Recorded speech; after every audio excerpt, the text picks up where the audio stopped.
La reine Elisabeth II sera absente des 22e Jeux du Commonwealth qui auront lieu dès le 28 juillet. Elle sera en Écosse pour sa traditionnelle pause estivale et son déplacement en avion serait trop contraignant depuis les Highlands de chez le prince Charles qui la représentera à la cérémonie d'ouverture. Ce ne sera toujours pas pour cette fois, la reine Elisabeth II sera de nouveau absente à un des événements les plus importants du royaume, retransmis à la télévision devant plus d'1 milliard de téléspectateurs le 28 juillet prochain.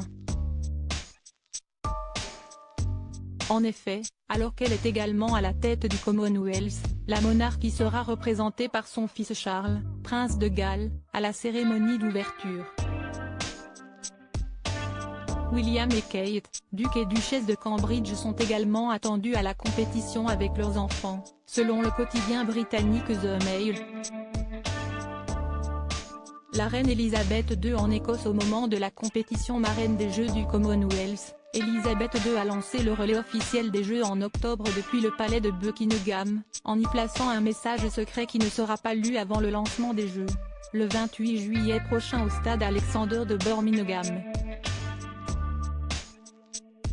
Près de 30 000 invités et d'1 milliard de téléspectateurs auront les yeux braqués sur cette 22e édition des Jeux.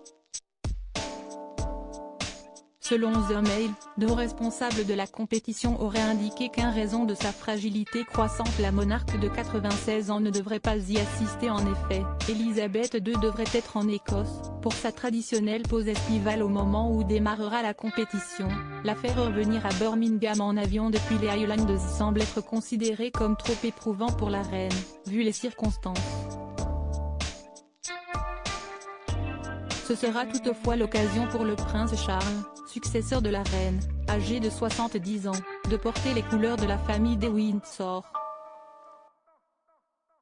Pour la cérémonie, Steven Knight, scénariste et créateur de Peaky Blinders, dirigera l'équipe créative, qui comprendra notamment une chorale de 1000 personnes, 205 bénévoles de production et 30 professionnels fabriquant environ 3500 costumes.